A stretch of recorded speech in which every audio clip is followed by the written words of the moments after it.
A Werewolf Shifter Romance, written by Amelia Hart. Chapter 1. The Wolf in the Road. The lights of Mercy General Hospital had burned themselves into Harper Cole's retinas, but at 3 a.m, even those harsh beams felt merciful compared to the weight pressing against her chest. 28 years old, and she could map her entire future in 12-hour shifts stretching endlessly ahead, coffee breaks at midnight, charting patient vitals while the rest of the world slept, driving home through empty suburbs where nothing ever changed. She peeled off her scrubs in the staff locker room, her green-gray eyes catching her reflection in the scratched mirror. The same face that greeted her every morning. The same brown hair falling past her shoulders in waves that never quite behaved. The same freckles scattered across her nose that her aunt used to say made her look younger than she was. The parking lot stretched before her, sodium lights casting everything in shades of orange and shadow. Her Honda started on the third try, and she pulled onto the access road leading back to the subdivision where she'd lived since her aunt passed 2 years ago. Inherited the house, inherited the mortgage, inherited a life that felt several sizes too small. The streets were empty at this hour. Harper took the familiar turns without thinking, her mind still cataloging the night's patients. The elderly man in 3B who reminded her of her uncle. The teenager with the broken arm who'd been too brave to cry. Liv's intersecting with hers for brief moments before spinning away again, leaving her standing in the same spot she'd always occupied. She turned onto Maple Street, her headlights cutting through the darkness. Then she saw it. Harper's foot slammed the brake pedal, and her seatbelt caught hard against her chest. There, illuminated directly in front of her driveway, something small and dark lay crumpled on the asphalt. Her heart hammered as she shifted into park and killed the engine. The neighborhood was silent, except for the tick of her cooling car. She should call animal control. She should stay in the vehicle. She should do a lot of things that weren't stepping out into the October chill wearing nothing but her civilian clothes and exhaustion. But Harper was a nurse. An instinct outweighed common sense. The moment she crouched beside the creature, her breath caught. It was a wolf pup. Far too young to be alone and far too impossible to be real. There were no wolves in suburban Oregon. There hadn't been for decades. Yet here one lay, sides heaving with rapid, shallow breaths, its dark fur matted with something that wasn't quite blood. The animal's eyes opened briefly, reflecting her headlights in shades of amber that seemed too bright, too aware. The pup whimpered, and Harper's professional assessment kicked in. Shock. Possible internal injuries. The odd angle of one hind leg suggested trauma, but it was the strange quality of the wounds that made her pause. They looked like the animal had been injured from the inside out, muscle and tissue distorted in ways that didn't match any attack pattern she'd ever seen. She didn't think. She scooped the pup into her arms, feeling its too hot body trembling against her chest, and carried it through her front door. Her kitchen table became a makeshift exam surface. She cleared away the mail and grocery circulars, then laid the wolf down as gently as she could. The pup's breathing was getting worse. Harper grabbed clean towels from the linen closet, filled a bowl with lukewarm water, and began cleaning the wounds. She had no idea what she was doing, treating a wild animal on her kitchen table at 3:30 in the morning, but stopping wasn't an option. Time slipped. Harper worked in the focus that came from years of emergency nursing, checking vitals by touch, monitoring the rise and fall of the small chest. The pup's temperature was spiking. She pressed a cool cloth against its fur and watched those amber eyes track her movements with an intelligence that made something cold slide down her spine. Then came the pounding on her front door. Harper jerked upright, her heart slamming into her throat. The pounding came again, harder this time, shaking the frame. She moved toward the door on instinct, then stopped. It was nearly 4 a.m. No one knocked at 4 a.m, unless something was very wrong. She approached slowly, flipping on the porch light, and peered through the peephole. A man stood on her doorstep, tall, broad-shouldered, wearing dark clothes that made him blend into the shadows. His face was partially turned away, but she could see the sharp line of his jaw, the tension radiating from him. When he lifted his hand to pound again, she caught a glimpse of his eyes through the peephole's distortion. They were glowing. A bright, impossible gold that couldn't be real. Couldn't be anything but a trick of the light, or her exhausted mind playing games. "I know you have it," the man said, and his voice carried through the door with absolute authority. "Return what you took, and I'll leave." Harper's hand hovered over the deadbolt, Every instinct screamed at her not to open the door. But something in his voice, beneath the command, sounded desperate. "I don't know what you're talking about," she called back, proud that her voice stayed mostly steady. "The wolf. I can smell it from here. Open the door." Her blood went cold. She looked back at the kitchen, where the pup still lay on her table, its breathing now so shallow she couldn't see its sides moving. This man wanted the animal. This man had probably hurt it in the first place. Every protective instinct in her body flared to life. "Leave," Harper said. "Or I'm calling the police." The man went very still. Then he moved, and it wasn't a movement any normal human should have been able to make. One moment he was standing on her porch. The next, he was somehow pressing against the door hard enough that she heard the frame creak. "That wolf is my son," he said, and his voice had dropped to something barely human. "Open this door right now, or I'll remove it from the hinges." Harper's hand was already on her phone. 911 punched in, but not yet called. Her finger hovered over the button. The door shuddered again. Then she heard it. A sound from the kitchen that made her blood freeze. A sound halfway between a whimper and something else. Something that might have been a child crying. She left the door and ran back to the table. The wolf was changing. For several seconds, Harper's brain refused to process what she was seeing. Her body wanted to run. Her mind screamed that this couldn't be real. That exhaustion, stress, and years of night shifts had finally cracked something inside her. But the child on her table was breathing, crying, bleeding. And nurses didn't get to panic. They acted. The disbelief could come later. Then, the front door exploded inward. The man from the porch filled her doorway, and Harper's first coherent thought was that he was too large, too powerful, too everything to be contained in her small suburban house. His eyes were still that impossible gold, and when he saw the thing on her table, the half-transformed child writhing in pain, something in his face cracked open. "Theo," he breathed, and crossed to the table in 2 strides. Harper stumbled backward, her shoulders hitting the kitchen wall. She watched as the man, this stranger who had just destroyed her front door, gathered the child into his arms with a gentleness that didn't match anything else about him. The boy, because it was clearly a boy now, despite the patches of fur still clinging to his skin, went limp against the man's chest. "What did you do to him?" The man's head snapped toward Harper, and she saw his face clearly for the first time. Handsome in a brutal way, all sharp angles and barely contained violence. His eyes had faded from gold to light brown, but they pinned her in place with the same intensity. "Nothing," Harper managed. "I found him. Like that. On my street." The man's gaze raked over her, assessing and dismissing her as a threat in the same breath. Then he looked down at the child in his arms, and Harper saw something she hadn't expected. Fear. Raw, undiluted terror that this powerful, dangerous man was trying desperately to contain. The boy's breathing hitched. His small hand, still tipped with what might have been claws, reached out and grasped the fabric of Harper's shirt. His fingers twisted in the cotton, holding on with surprising strength. "Theo," the man said softly. "Let go." But the child didn't release her. Instead, he turned his face toward Harper, and his eyes, when they opened, were the same light brown as the man's. The same shape. Unmistakably related. "Don't leave," the boy whispered, his voice rough and barely human. "Please don't leave." Harper looked from the child's desperate face to the man's shocked expression. She had no idea what was happening. No idea what these people were, or why a wolf had become a boy on her kitchen table. But she knew one thing with absolute certainty. Everything in her life had just changed. Chapter 2. Revelations and Bargains. Julian Frost couldn't move his son.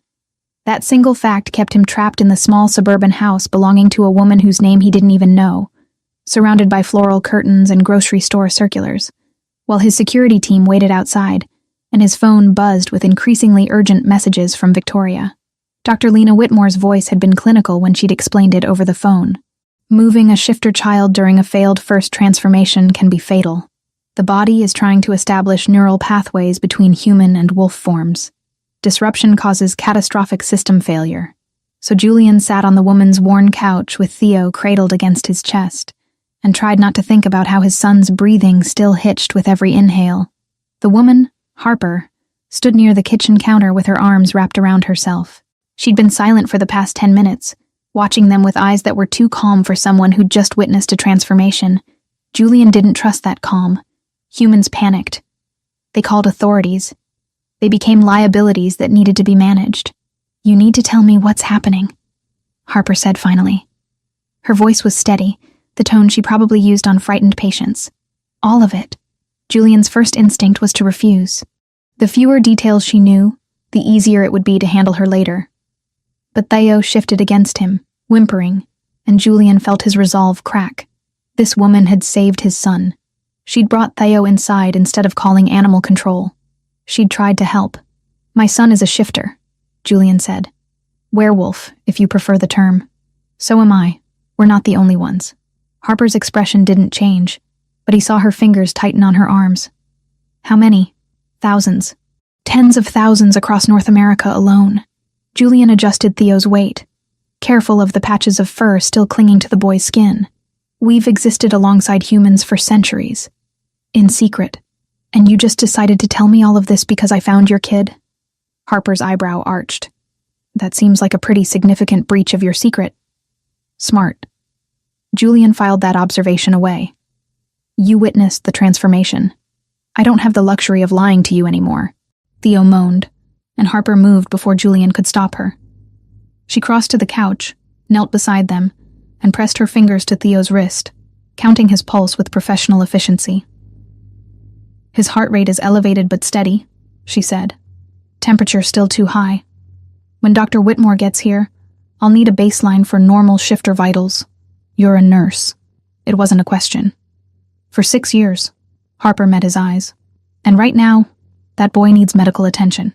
"I don't care what you are. I care that he's in pain." Something in Julian's chest tightened. He'd spent 8 months surrounded by people who treated Theo with kid gloves, who whispered about the poor, motherless boy behind his back, but never actually asked what Theo needed. This stranger had known his son for less than an hour, and already understood the only thing that mattered. "His name is Theo," Julian said quietly. "He's 9 years old. He wasn't supposed to shift for another year at least." "What triggered it?" Julian's jaw clenched. "We had an argument. About his mother. She died 8 months ago in a car accident." Harper's expression softened, and Julian hated that. He didn't want her pity. Didn't want to see the same look he'd endured from every member of his pack when they talked about Isabel. "Theo blames himself," Julian continued, the words tasting like ash. "He heard me on the phone one night, telling Victoria that Isabel wouldn't have been driving that road if Theo hadn't asked her to pick up a birthday present he'd forgotten. I thought he was asleep. I didn't know he was listening. Children always hear what we think they don't." Harper sat back on her heels. "He ran away?" "After I told him he needed to be stronger, to handle his grief better." Julian's voice went flat. "Not my finest moment as a father." The silence stretched between them. Outside, dawn was beginning to lighten the sky. Julian could hear birds starting their morning songs, the sound absurdly normal for a night that had shattered every boundary he'd tried to maintain. "You can't tell him to be stronger," Harper said finally. "You have to show him how." Julian bristled. "I don't need parenting advice from someone who just met my son. No. You need someone who will actually tell you the truth instead of whatever yes men you surround yourself with." Harper stood, and despite the exhaustion evident in the dark circles under her eyes, her spine was steel. "While you're in my house, caring for that boy, I'm in charge of his medical care. Non-negotiable." Julian should have been angry. He was the Alpha King. People didn't give him ultimatums. But he looked down at Theo, at his son's too pale face, and the way his small body trembled, and knew he had no choice. "Fine," Julian said. "But you follow Dr. Whitmore's instructions exactly. As long as they make medical sense, absolutely." A knock at the door made both of them turn. Julian tensed, but he recognized Victoria's scent even before Harper opened the door. His chief advisor swept in, followed by Dr. Whitmore and 2 security guards who took position outside. Victoria assessed the situation with a single glance. The perimeter is secure. No witnesses to the entry. "How is he?" She glanced at the splintered front door and sighed. "We'll handle the mess. Security will make it look like an attempted break-in, nothing that draws police attention." Harper blinked. "You can do that?" "We can do many things when necessary," Victoria replied dryly. You'll have a new door before sunrise. Stable but struggling, Dr. Whitmore said, already kneeling beside the couch. She was a small woman, with iron-gray hair and hands that moved with absolute confidence. Let me see him, Julian.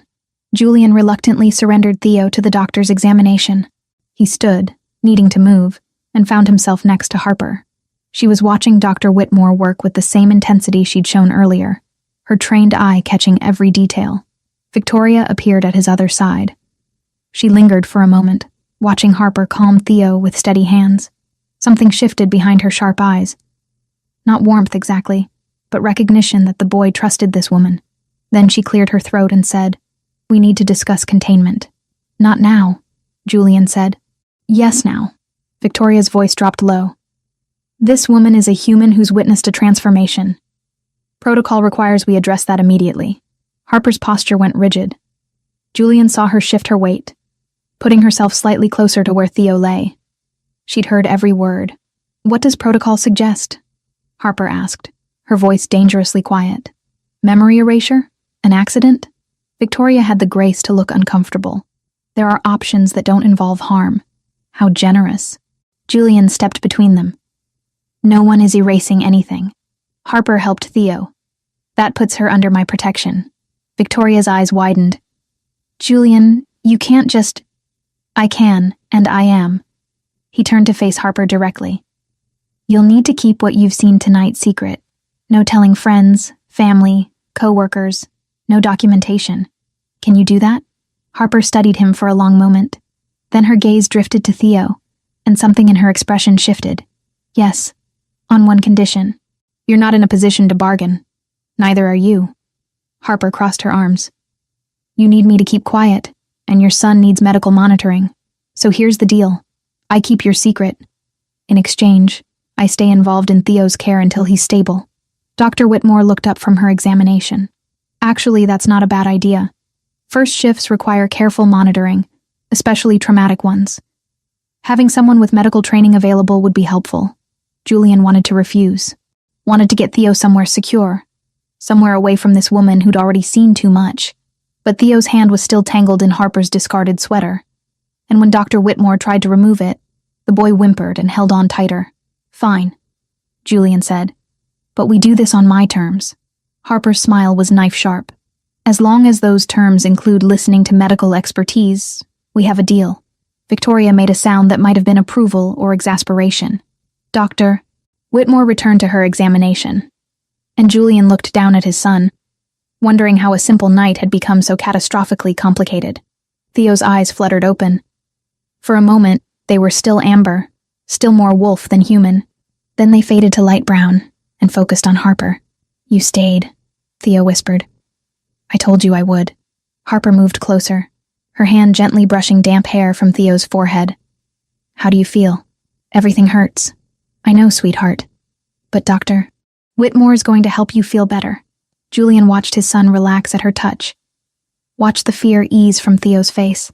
And in the growing light of dawn, with his son's life balanced on a knife's edge, and a strange human woman somehow at the center of everything, Julian realized the truth. Nothing would be simple, ever again. Chapter 3. An Unlikely Bond. 3 days passed in a rhythm Harper never could have imagined. She'd called the hospital and taken personal leave, citing a family emergency that wasn't entirely a lie. Her small house had become something between a hospital and a sanctuary, with Dr. Whitmore checking in twice daily and Victoria's security team maintaining a discreet perimeter. And then there was Julian. Julian, the Alpha King, as she now knew him to be, had taken over her guest room and transformed it into a mobile office. Harper would walk past and see him on video calls, his voice dropping into tones of absolute authority. Then Theo would call for him, and that voice would soften into something almost gentle. Theo himself remained weak but steadily improving. The transformations had stopped, his body finally settling into his human form. Harper had moved a cot into her bedroom so the boy could sleep nearby, and she'd wake in the night to find him watching her with those light brown eyes that held too much grief for someone so young. It was late afternoon on the third day when Theo finally spoke more than a few words at a time. Harper was preparing soup in the kitchen when she heard small footsteps behind her. "Can I help?" Theo asked, his voice still rough from disuse. Harper turned to find him standing in the doorway, wearing clothes that Victoria had brought. "You should be resting." "I'm tired of resting." Theo moved closer, walking carefully, as if still getting used to his own body. "My mom used to let me help cook." The words hung in the air between them. Harper set down the wooden spoon and gestured to the chair beside the counter.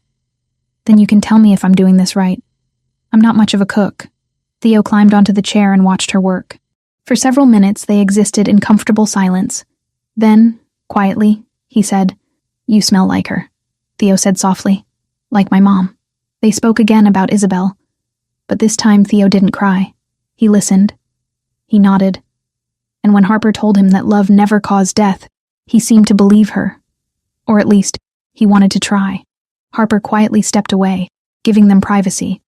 But Theo's hand shot out and caught her sleeve. "Don't go," he said. "Please."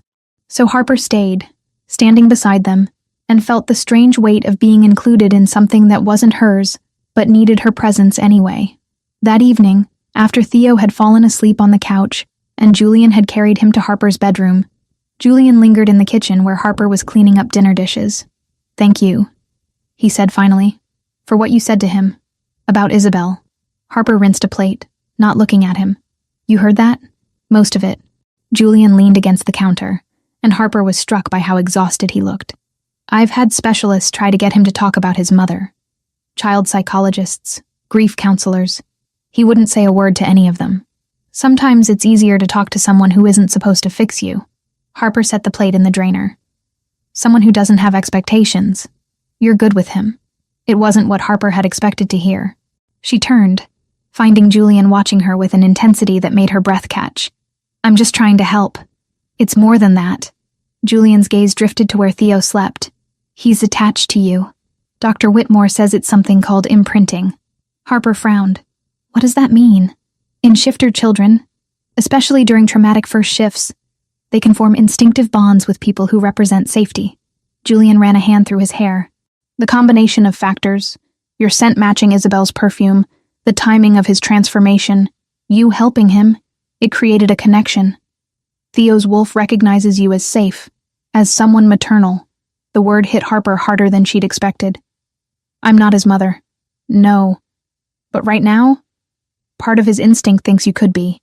Julian's jaw tightened. "Dr. Whitmore says forcing separation could trigger another traumatic shift. He needs time to adjust." "How much time?" "She doesn't know." "Days. Weeks." His expression hardened. "I have responsibilities I've been neglecting. A territory to govern. The regional council is already questioning my absence. One alpha in particular, Vaughn Stone, has been vocal about concerns regarding my leadership." Harper heard what he wasn't saying. "And me being involved makes that worse. A human knowing about shifters, staying in close contact with the Alpha King's son, it's unprecedented. It's ammunition for anyone who wants to question whether I'm fit to lead." Harper dried her hands on a towel. "So what are you saying?" "In 48 hours, I need to return to my territory. Theo comes with me." Julian met her eyes. "Dr. Whitmore thinks you should come too. Temporarily. Until Theo adjusts. You want me to go with you?" Harper said it slowly, testing the words. "To where, exactly?" "The Frost Complex. About 3 hours from here. Officially a corporate headquarters, but it's the center of my territory. My home." Harper thought about her tiny house, her predictable life. Then she thought about Theo's face when he'd cried in her arms. "I have a job. A life. I know." Julian's voice was quiet. "I'm not asking lightly. But my son needs you right now, and I don't have another solution." Harper looked past Julian to where she could just see Theo's sleeping form through the bedroom doorway. The boy who'd been a wolf on her kitchen table. The boy who'd lost his mother and blamed himself for it. She thought about going back to her empty house after they left. Going back to 12-hour shifts and lonely meals and a life that fit her but didn't fulfill her. "Temporarily," Harper said. "Until he's stable. Then I come home." Something flickered across Julian's face. Relief, maybe. Or something more complicated. "Agreed. And while I'm there, I'm not some secret to be hidden away. I'm there for Theo's health, which means I need to be able to do my job. Within reason. Within medical reason," Harper corrected. "If that's a problem, you can find someone else." Julian's eyes narrowed, but she saw the corner of his mouth twitch. You don't back down, do you? Not when a patient needs me. Harper held his gaze. Is that going to be a problem? Probably. But Julian extended his hand. We leave in 2 days. Harper shook his hand, feeling the strength in his grip. I'm holding you to that temporary part. I wouldn't expect anything less. But as Julian left the kitchen and Harper returned to her dishes, she couldn't shake the feeling that nothing about this arrangement would be temporary. That the moment she'd found that wolf pup in the road, her entire life had shifted onto a new path, and there was no going back. Chapter 4. Into his world. The Frost complex rose from the landscape like something out of a different reality. Harper had expected corporate sterility, glass and steel reflecting the Oregon sky. What she got instead was a sprawling compound that blended modern architecture with natural stone, situated on acres of forest that seemed endless. Security checkpoints were disguised as landscaping features, and the people moving through the grounds moved with a predatory grace that marked them as anything but human. This is where you live? Harper asked, as their SUV passed through the third security gate. Home, Julian corrected from the driver's seat. Theo was dozing against Harper's shoulder in the back, finally relaxed after the 3-hour drive. You'll be staying in the guest wing, close to Theo's rooms. Victoria, who'd ridden up front, turned to look at Harper. The staff has been briefed. They know you're here for Theo's medical care. Harper heard the warning beneath the words. Don't ask questions. Don't dig deeper. Exist in the space we've carved out for you. She'd never been good at staying in carved-out spaces. The SUV pulled up to the main residence, and Harper's breath caught despite herself. It was beautiful in a way that had nothing to do with wealth and everything to do with craftsmanship. Stone and wood and glass combining to create something that felt both powerful and welcoming. Julian carried the still sleeping Theo, while a young woman with honey-colored hair appeared to show Harper to her rooms. The suite was larger than her entire house, with floor-to-ceiling windows overlooking the forest. A king bed dominated one wall, and through an open doorway she could see a bathroom that probably violated several water conservation laws. Theo's room is just down the hall, the young woman said. Mr. Frost's private quarters are in the east wing. Dinner is at 7 if you'd like to join. I'll come down, Harper decided. Hiding felt like conceding territory she hadn't agreed to give up. After unpacking her single suitcase, feeling absurd at how little space her belongings took up in the massive closet, Harper heard a knock. Theo stood in the doorway holding a tablet. Dad says you should have this, Theo said, offering it to her. It has maps of the complex and emergency contacts. Thanks. How are you feeling? Tired, but better. Theo hesitated. Do you want to see my room? It's bigger than our old apartment. Harper followed Theo down the hall to a room that was clearly designed for a child, but felt oddly impersonal. Top-of-the-line gaming system, shelves of books that looked unread, expensive toys still in their packaging. A room that money had been thrown at, but that lacked the lived-in warmth of actual childhood. Do you like it here? Harper asked carefully. Theo shrugged. Everyone's really nice, and there's other kids to play with. But it's not home. Where's home? I don't know anymore. Theo sat on his bed, looking impossibly young. Is that weird? To not know where home is? Harper sat beside him. No, sweetheart. I think a lot of people feel that way. They sat in silence for a moment. Then Theo said, Harper, are you going to leave soon? Not until you're better. That's the deal. But then you'll go. It wasn't a question. Harper thought about lying, about offering comfort that would only make the eventual separation harder. But Theo deserved honesty. Then I'll go back to my house. But we can talk on the phone. And maybe you can visit. Theo nodded. But his fingers twisted in his blanket. Everyone leaves eventually. The words broke Harper's heart. Not everyone. Your dad's not going anywhere. He's here. But he's not really here. He's always working or in meetings. Theo looked up at her. You actually see me? Like I'm a person, not just something that needs to be fixed. Harper pulled Theo into a hug. You're not broken. You're grieving, and that's different. That's human, or shifter, whatever. Theo's laugh was watery, but it was there. Dinner that evening was an experience Harper hadn't anticipated. The dining room could have seated 40, but only 6 places were set at one end of the long table. Julian sat at the head, with Theo on his right, and Harper beside Theo. Victoria sat across from Harper, and 2 others joined them. Owen Pierce, introduced as Julian's beta, and Dr. Whitmore. Owen was younger than Harper had expected, with an easy smile that seemed designed to put people at ease. He shook her hand with genuine warmth. "So you're the brave soul who took on this lot. My condolences." "Owen." Julian's voice held warning, but Harper caught the hint of amusement beneath it. "What?" "I'm welcoming her." Owen grinned at Harper.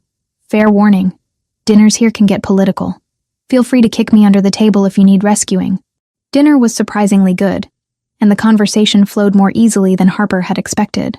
Owen asked about her work as a nurse, genuinely interested in her answers. Dr. Whitmore updated them on Theo's progress in clinical terms that made the boy roll his eyes. Even Victoria unbent slightly, discussing local news with a dry wit that surprised Harper. Then the doors opened, and the atmosphere shifted.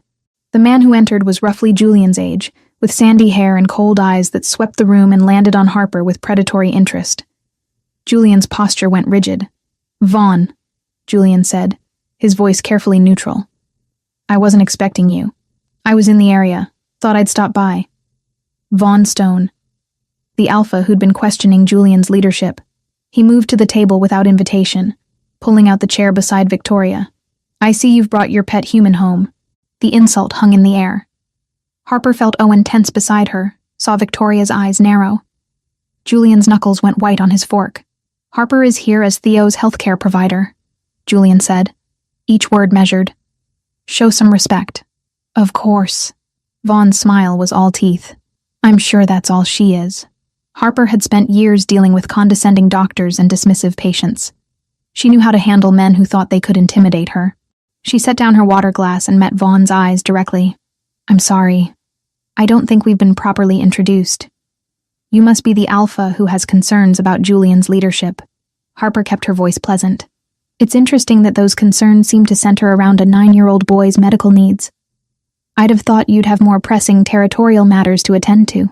The table went silent. Owen made a sound that might have been a choked laugh. Victoria's expression could have cut glass. Julian was staring at Harper like he'd never seen her before. Vaughn's smile dropped. "You don't know anything about our world." "You're right. I don't. But I know people." Harper leaned back in her chair, completely at ease. "And I know when someone's using concern as camouflage for ambition." Vaughn stood abruptly. "Julian, control your human." "She's not mine to control." Julian's voice was deadly quiet. "And she makes a good point. If you have concerns about my leadership, bring them to the council formally. Don't show up at my home during family dinner to make veiled accusations." The two alphas stared at each other, and Harper felt the weight of power filling the room. The air itself seemed to thicken. She glanced at Theo, who'd gone very still, and placed a gentle hand on his shoulder. Finally, Vaughn stepped back. "This conversation isn't over." "No," Julian agreed. "But it's over for tonight. Owen will see you out." After Vaughn left, escorted by a too-cheerful Owen, the remaining dinner guests sat in loaded silence. Victoria was the first to speak. That was either very brave or very stupid. Harper met her eyes. "I have a low tolerance for bullies. He's not just a bully. He's a regional alpha with significant influence." But Victoria's lips twitched. Though, I admit, watching someone call him out was satisfying. Julian stood, his dinner clearly over. "Harper, a word. Please." Harper followed him out of the dining room and into what appeared to be a private study. Julian closed the door and turned to face her. "You can't do that again," he said. "Challenge someone who's insulting me? I absolutely can. You challenged an alpha in his territory. That's dangerous. I'm in your territory," Harper corrected. "And you invited me here to help your son. Part of that means not letting people treat me like something you scraped off your shoe." Julian stepped closer, and Harper was suddenly very aware of how much larger he was, how much power radiated from him. "You don't understand what you're dealing with.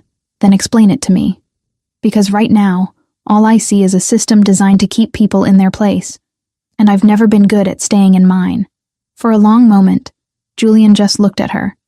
Then, unexpectedly, he laughed. It was a rough sound, unused, but genuine. "No," he said. "You're really not, are you? Is that a problem?" Julian's smile faded into something more complex.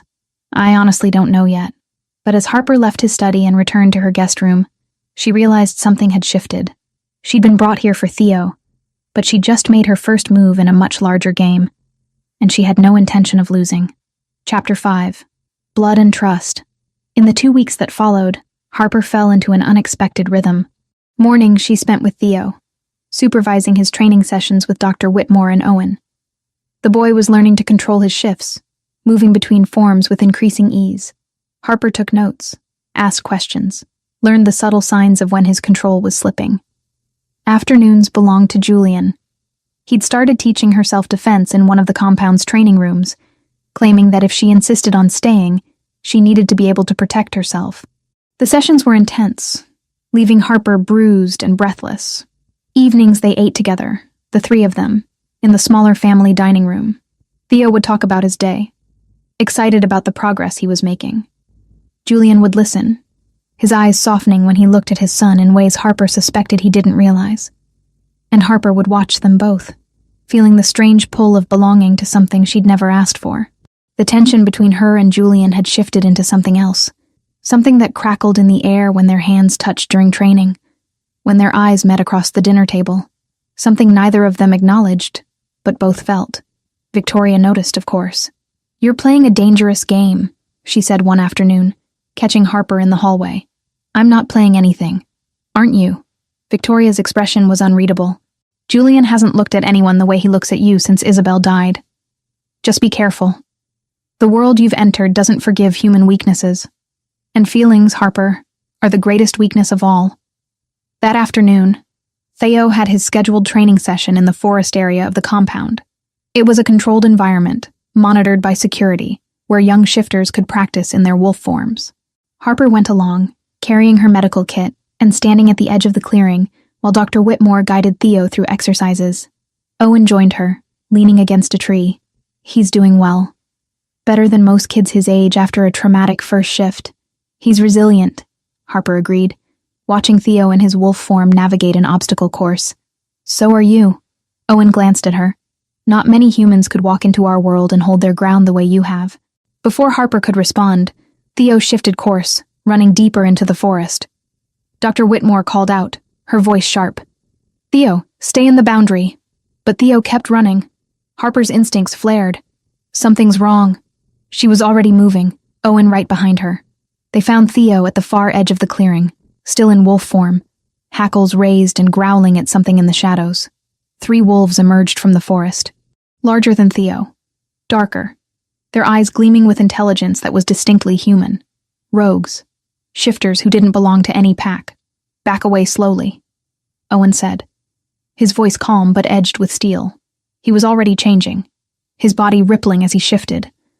But one of the rogues lunged, not at Owen, but at Theo.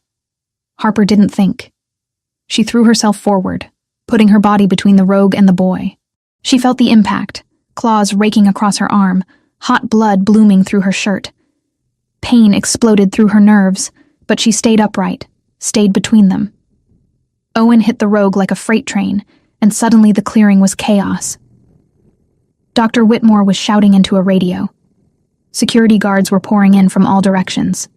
The rogues scattered, but not before one turned back, its eyes locking on Harper with unmistakable intent. Then it was gone, vanished into the forest. Harper dropped to her knees, her arms screaming. Theo shifted back to human form, naked and terrified, throwing himself at her. "Harper, you're hurt." "I'm okay, sweetheart. I'm okay." But her vision was swimming, and she could feel blood soaking through her sleeve. Owen was suddenly there, pulling off his shirt to press it against her wound. "Medic is coming." "Hold on." The next minutes blurred. Dr. Whitmore examining her arm, pronouncing the cuts deep but not life-threatening. Security guards spreading out. And then Julian arrived, and the temperature in the clearing dropped 10 degrees. He was barely holding his human form. Harper could see it in the way his eyes flickered gold, in the tension of his jaw, in the controlled violence of his movements, as he crossed to where she sat. "Who?" It wasn't a question. It was a command, directed at Owen. 3 rogues. I didn't recognize their scent, but they were organized. This wasn't random. Owen's expression was grim. They went straight for Theo. Harper got in the way. Julian's eyes finally landed on Harper, and she saw something in them that made her breath catch. Rage, yes, but also fear. Raw fear that twisted something in her chest. "You could have been killed," he said, his voice barely human. "But I wasn't, and neither was Theo. That's not the point." Julian crouched in front of her, and she could feel the heat radiating from him. "You're not trained for this. You could have died. So could Theo." Harper met his eyes steadily. "Would you rather I'd stood there and watched?" Julian's hands clenched into fists. For a moment, she thought he might actually shift right there. Then he stood abruptly, turning to Owen. "Find them. Find out who sent them and why. And double security on the family wing. No one gets close to Theo or Harper without clearance from me personally." He didn't look at Harper again before he walked away. In the medical wing, Dr. Whitmore cleaned and bandaged Harper's arm while Theo sat beside her, holding her uninjured hand and refusing to let go. The cuts were deep, 4 parallel lines that would scar. "You saved me," Theo whispered. "Of course I did." Harper squeezed his hand. "That's what family does." The word hung in the air between them. "Are we family?" Harper's throat tightened. She thought about maintaining the professional distance she was supposed to keep. But looking at this boy who'd lost so much, she couldn't lie. "Yeah, sweetheart. I think maybe we are." That evening, Julian came to her room. She was sitting by the window, her bandaged arm resting on a pillow, watching the sun set over the forest. He knocked once, then entered without waiting. "How's your arm?" he asked. "Painful, but I'll live." Harper turned to face him. "How's the hunt going?" "We found the rogues' trail. They crossed into Von Stone's territory." Harper's stomach dropped. "You think he sent them?" "I think it's convenient that rogues would attack days after Vaughn made his displeasure about you very public." Julian moved to stand by the window. "There's no proof. Not yet. But I'm going to find it." "And then what?" "Then I deal with it." His voice was flat, final. They stood in silence for a moment. Then Julian said quietly, "You shouldn't have done that.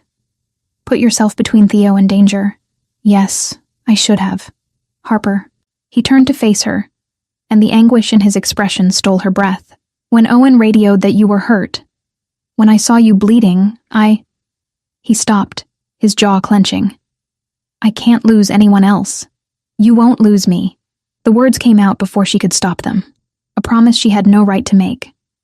Julian reached out, his hand hovering near her face.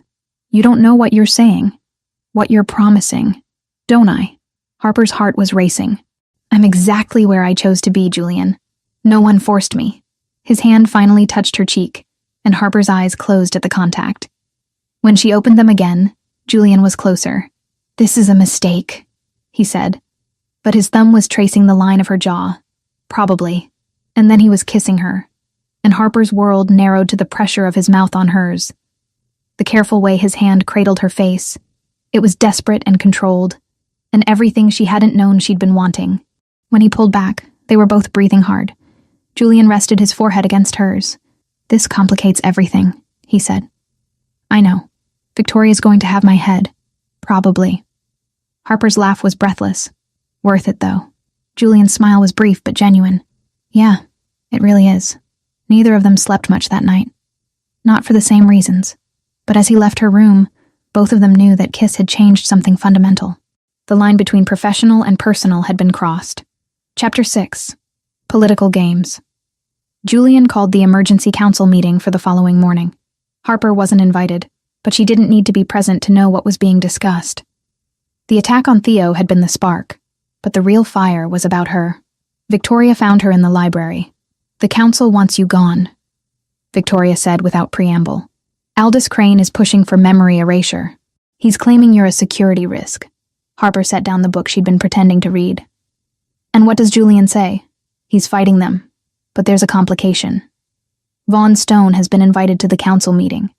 He has the right as a regional alpha to address security concerns." "Of course he does." Harper's laugh was bitter. "But Julian's playing a different game. He's declared you under his personal protection as a potential companion.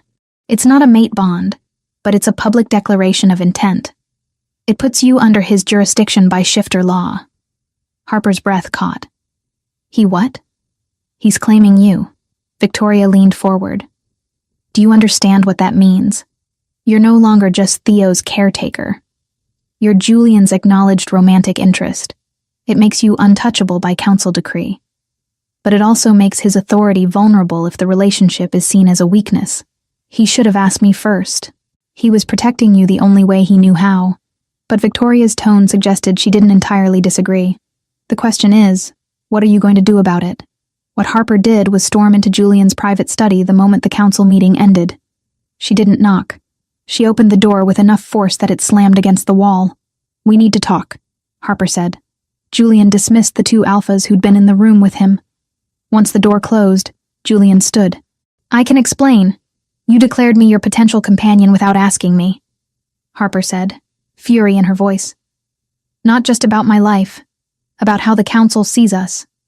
If I'm going to stand beside you, I need to understand the strategy, not just live with the consequences. The council was going to force your removal. This was the only option that kept you safe in here. I don't care." Harper crossed the room. "I didn't come to your world to be protected like some fragile thing that can't make her own choices. Whatever this is between us, it doesn't give you the right to control my life." Julian's jaw tightened. "I'm the Alpha King. I make decisions that affect everyone under my protection. I'm not one of your pack members.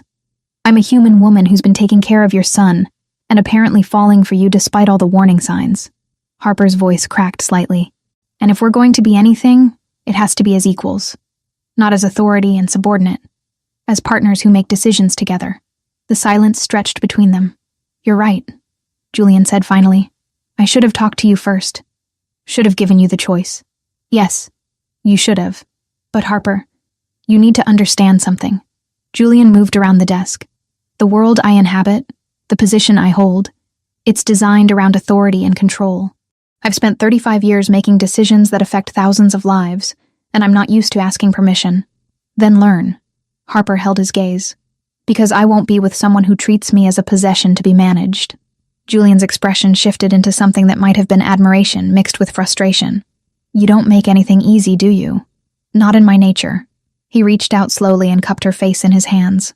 "If we do this, if we make this real, it's going to be harder than anything you've faced before. The council will use our relationship as ammunition. Vaughn will escalate his challenges, and you'll be at the center of political games that could turn dangerous. I know. You could walk away right now. Go back to your life, your job. Be safe." Harper placed her hands over his. "I could. But I won't.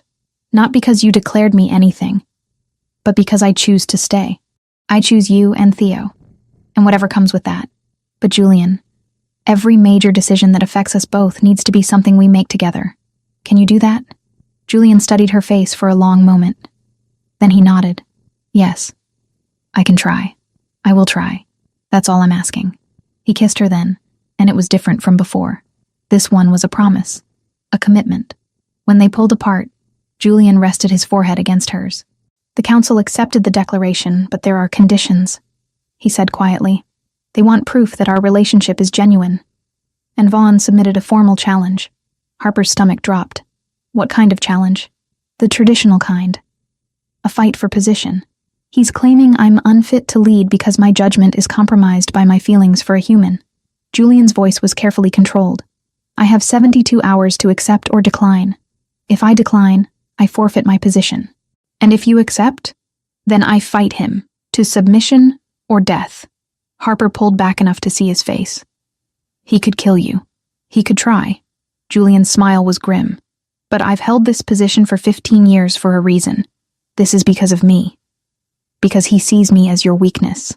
"No." Julian's hands tightened on her shoulders. "This is because Vaughn has been looking for an excuse to challenge me for years. You're just the justification he's using." Harper thought about what Victoria had said, about feelings being the greatest weakness. What if he's right? What if I'm making you vulnerable? Then I'll be vulnerable. Julian's eyes met hers with absolute certainty. "I spent 8 months after Isabel died being strong, being controlled, being the Alpha King everyone expected.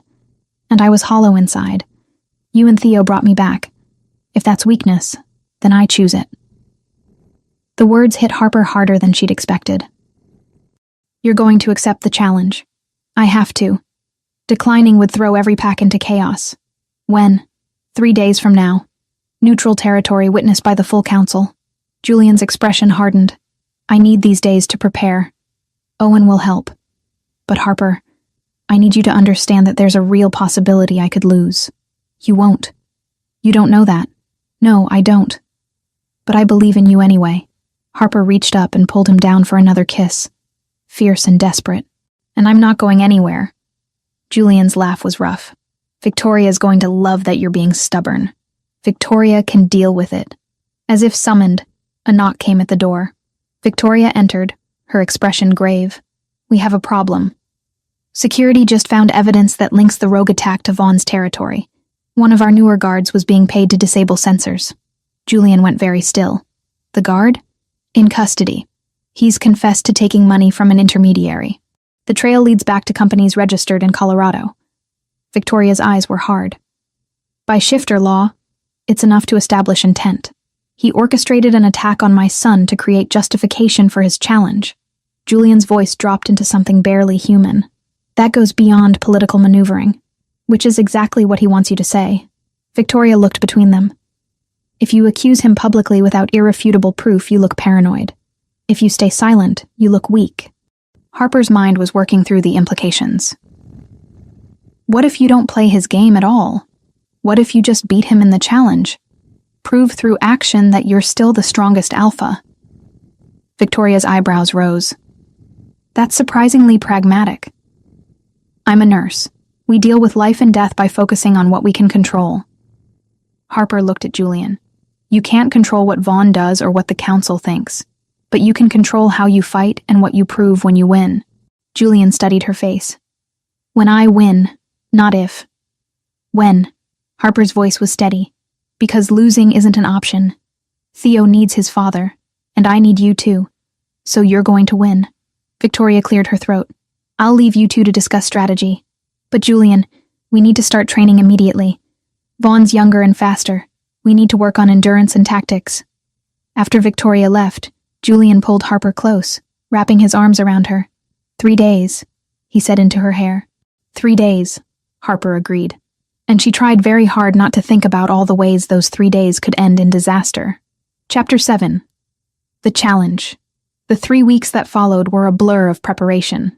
Harper watched Julian train with Owen in the compound's private arena, their sessions brutal and exhausting. She learned more about shifter combat than she'd ever wanted to know. Learned that fights to submission weren't civilized affairs with referees and rules. They were primal, violent, and often ended in permanent injury. She also learned about shifter politics through Victoria, who walked her through the intricacies of council dynamics, pack alliances, and the delicate balance of power that Julian maintained. It was more complex than any hospital administration Harper had navigated, with higher stakes and deadlier consequences. Theo struggled with the knowledge that his father was going to fight. Harper spent hours with him, explaining in terms a 9-year-old could understand that sometimes people had to stand up for what was right even when it was scary. That bravery wasn't about not being afraid, but about doing what needed to be done despite the fear. The night before the challenge, Julian came to Harper's room. He looked exhausted, bruises from training visible on his arms, but his eyes were clear and determined. I need you to promise me something, he said. Harper set aside the medical journal she'd been pretending to read. What? If something goes wrong tomorrow, if I don't make it. He held up a hand when Harper opened her mouth to protest. Just listen. If I don't make it, Owen becomes regent until Theo is old enough to lead. But Theo, he's going to need you. He's going to need someone who isn't Pack, who isn't tangled up in shifter politics. Someone who sees him as a boy, not as the future Alpha King. Julian, promise me, his voice cracked slightly. Promise me you'll stay with him, that you won't leave him alone in this world. Harper crossed to him, taking his hands in hers. You're not going to lose. But yes, I promise. If the impossible happens, I'll stay with Theo. I'll make sure he's okay. Julian pulled her into his arms, holding her so tightly she could barely breathe. I love you, he said into her hair. I didn't mean to. Didn't plan for it. But I do. Harper's eyes burned with tears. I love you too. Which is why you're going to win tomorrow. Because I'm not ready to lose you. They spent the night together, not talking about the challenge or what might happen, just existing in the same space, holding each other, memorizing the feeling of being together, in case tomorrow took it all away. The challenge took place on neutral ground, a clearing in the forest 2 hours from the Frost Complex. When Harper, Theo, and Owen arrived, the space was already filled with shifters. Alphas from every region, council members, pack representatives, hundreds of witnesses. Vaughn was already there, stripped to the waist, his body marked with scars that told their own story of violence survived. He looked confident, relaxed. Julian arrived last, and the crowd parted for him. He was in dark clothing, his expression carved from stone. His eyes found Harper and Theo in the crowd, and for just a moment, the mask slipped. Harper saw the man beneath the authority, the father who was terrified. Then the moment passed, and Julian was addressing the council. "I accept this challenge under the ancient laws," he said, his voice carrying across the clearing. "Vaughn Stone questions my fitness to lead. Let the strongest alpha prove the truth." Vaughn smiled. "Gladly." The rules were established quickly. Fight until one submitted or died. No interference from outside parties. The winner would be recognized as Alpha King by all assembled packs. Harper felt Theo's hand slip into hers. His whole body was trembling. "I don't want to watch," he whispered. "Then don't," Harper said quietly. "Close your eyes if you need to. I'll tell you when it's over." But Theo didn't close his eyes. He watched as his father stripped off his shirt and walked to the center of the clearing, watched as both men began to shift. The transformation was nothing like Theo's painful first shift.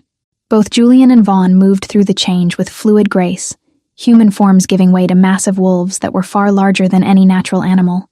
Vaughn's wolf was sandy-colored, lean and built for speed. Julian's was darker, heavily muscled, radiating power. They circled each other, and then Vaughn lunged. The fight was brutal from the first second. Vaughn was fast, darting in and out, his claws finding purchase before Julian could counter. Julian was methodical, weathering the attacks, waiting for openings. When he struck, it was with crushing force that sent Vaughn sprawling. Harper forced herself to watch, to not look away even when blood stained both wolves' fur. This was Julian's world. These were the stakes he lived with every day. If she was going to be part of his life, she had to see all of it. The fight dragged on. Minutes that felt like hours. Vaughn was tiring, his attacks becoming less coordinated. But Julian was slowing too, his movements heavier. Then Harper saw it. Vaughn's claws gleamed with something that wasn't blood, something oily that made Julian stagger when the next strike connected.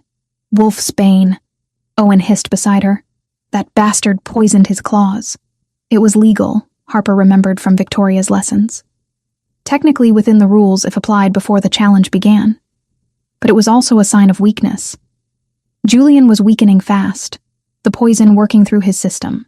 Vaughn circled, preparing for what he clearly thought would be a killing blow. And then Theo screamed. "Dad!" It wasn't a word. It was raw terror, a child's cry for his father. The sound cut through the clearing, through the bloodlust and violence, straight to something primal in Julian's wolf. Harper felt it, even as a human. The way the air changed. The way Julian's wolf went from defensive to something else entirely. Not rage, but purpose. The absolute refusal to fall while his son needed him. Julian moved faster than he had the entire fight. He caught Vaughn mid-lunge, jaws closing around the younger wolf's throat. Not hard enough to kill, but hard enough to immobilize. They went down together, and for a long moment, the clearing was silent. Then Vaughn shifted back to human form, the universal sign of submission. Around them, the gathered alphas bowed their heads, not in submission, but in acknowledgement. The hierarchy had spoken. The Alpha King still reigned. "I yield," he gasped out. "I yield." Julian released him, stepping back, his wolf form wavering as the poison worked through his system. He managed 3 steps toward where Harper and Theo stood before his legs gave out. Harper was moving before anyone could stop her, sliding to her knees beside Julian's wolf. "Change back," she said urgently. "Julian, you need to shift back so Dr. Whitmore can treat you." The transformation was agonizing to watch. Julian's wolf fought it, the poison disrupting the change. But finally, he was human again, bleeding and barely conscious. Dr. Whitmore was there with a medical kit, injecting something that Harper recognized as an antitoxin. "He'll live," the doctor said, "but he needs to get to the medical wing. Now." The next hours blurred together. Julian in the medical wing, fighting off the effects of the wolfsbane. Theo refusing to leave his father's side. Harper coordinating with the medical staff, using her nursing training to monitor vitals and assist Dr. Whitmore. Victoria handled the political fallout. Vaughn was stripped of his regional alpha position for using poison without declaring it publicly beforehand.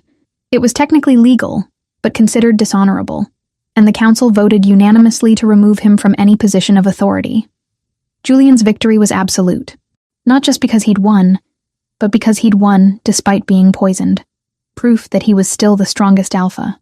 It was dawn when Julian finally woke, his eyes clear and focused.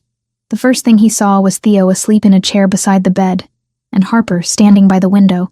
"We won," he said, his voice rough. "You won." Harper crossed to the bed. "Though you scared the hell out of us doing it." Julian reached for her hand. "Told you I was hard to kill. Don't make jokes."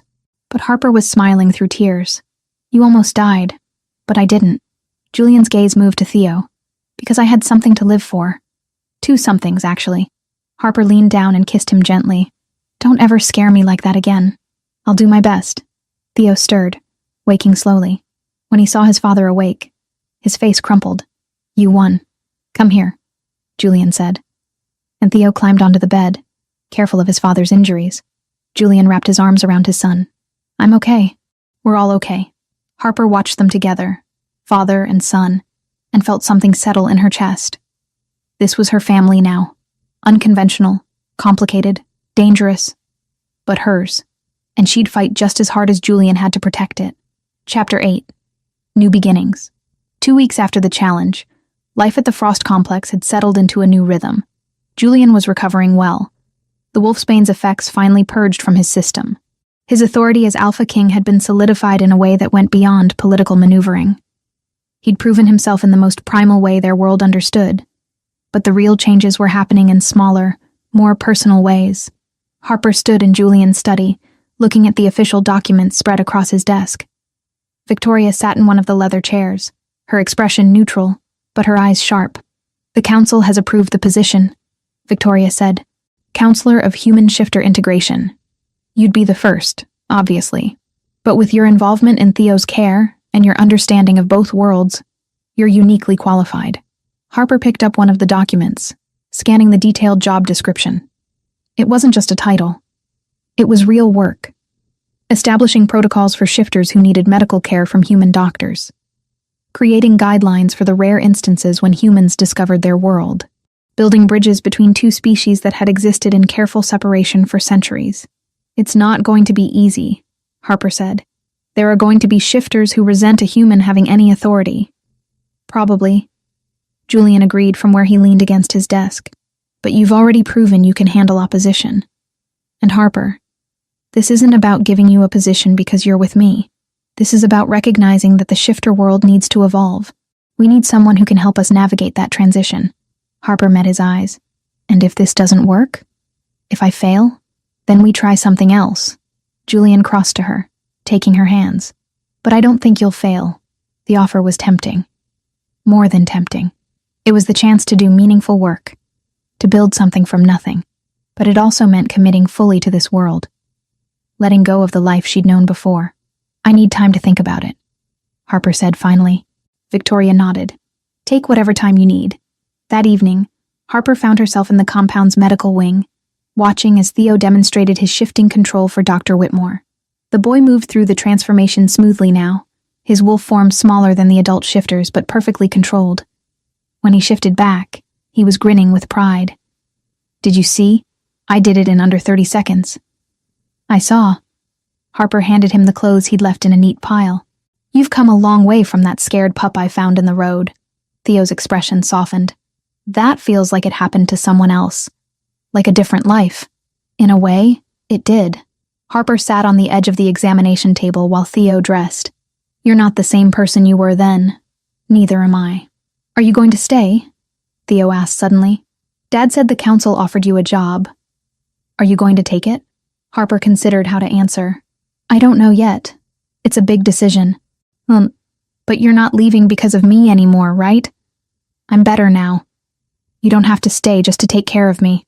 No, I don't have to. Harper agreed. But Theo, even if I took the job, it wouldn't be just because of you or your dad. It would be because I chose to. Because this is where I want to be. Theo studied her face. Do you? Want to be here? Harper thought about her old life. The empty house, the predictable routine, the loneliness she'd stopped noticing. Then she thought about the past few weeks. The chaos and danger and fear, yes, but also the feeling of being part of something, of mattering to people who mattered to her. Yeah, she said softly. I think I do. Theo threw his arms around her, hugging her tight. Good, because I'd miss you if you left.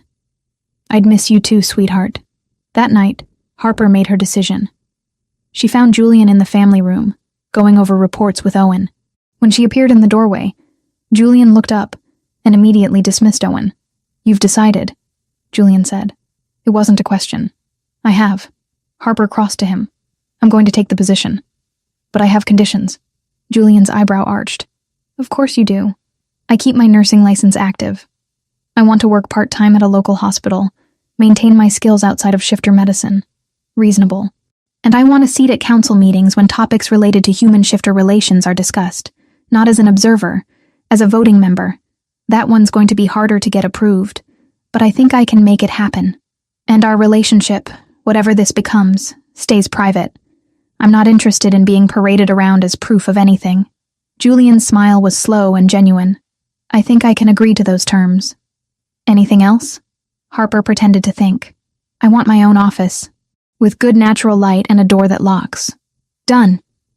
Julian pulled her down onto the couch beside him. So you're staying. Really staying. Just staying, Harper confirmed. Are you okay with that? Julian's answer was to kiss her, and Harper felt the last of her doubts dissolve. This was right. Unconventional and complicated, and nothing like the life she'd imagined, but right. When they pulled apart, Julian rested his forehead against hers. There's one more thing. It's traditional, when an alpha commits to a mate, to have a formal ceremony. It's called a bonding. Harper's breath caught. Are you asking me to marry you? Shifter style? Eventually, yes, but not yet. Julian's thumb traced her cheekbone. We've only known each other for 2 months. We've been through hell together. But that doesn't mean we need to rush. I'm asking if you'd be open to it. Someday, when we're both ready. Someday, Harper agreed. When we're both ready. I like that. 6 months later, Harper sat in her new office in the medical wing, reviewing proposals for a shifter human medical liaison program.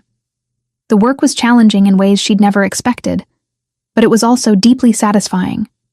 Her clinic was operational now, treating young shifters who'd experienced traumatic transformations. She'd developed protocols, trained staff, built something from nothing. And she'd maintained her part-time position at Mercy General, keeping one foot in the human world. A knock at her door made her look up. Theo stood in the doorway, now 10 years old and growing fast. He was taller, more confident, the grief that had weighed on him replaced by something lighter.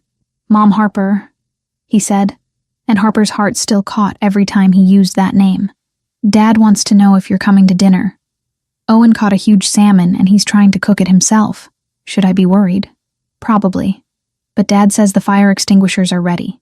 Harper laughed and saved her work. As she walked down the hall with Theo chattering about his day, she passed a mirror and caught her reflection. She looked different than she had 6 months ago. Happier. More alive. Like someone who'd finally found where she belonged. Dinner was chaos in the best way. Owen had indeed set off the smoke alarm, but the salmon was actually edible. Theo told elaborate stories about his shift training. Victoria stopped by with documents but stayed for wine. Dr. Whitmore called with a question and ended up joining via video chat. It was loud and messy and perfect. Later, after Theo had gone to bed and the guests had left, Harper and Julian stood on the balcony of his private quarters, looking out over the forest. The moon was full, and Harper could hear wolves howling in the distance, pack members running in the forest, free and wild. Do you ever regret it? Julian asked quietly. Giving up your old life? Harper thought about it seriously, about her empty house and predictable routines, about the loneliness she'd carried for so long. "No," she said finally. "I gave up existing for living. That's not a trait I regret." Julian pulled her close, and Harper let herself sink into his warmth. This was her family now. Julian with his fierce protectiveness and hidden vulnerability. Theo with his resilience and gentle heart. Victoria with her pragmatic wisdom. Owen with his irreverent humor. All of them. This strange patchwork family she'd stumbled into the night she found a wolf pup in the road. "I love you," Julian said into her hair. "I love you too." And in that moment, Harper knew with absolute certainty that she'd made the right choice. The journey had been terrifying and painful, and nothing like what she'd planned, but it had led her here. To this balcony. To this man. To this life. A life that wasn't safer or easier than the one she'd left behind, but it was hers.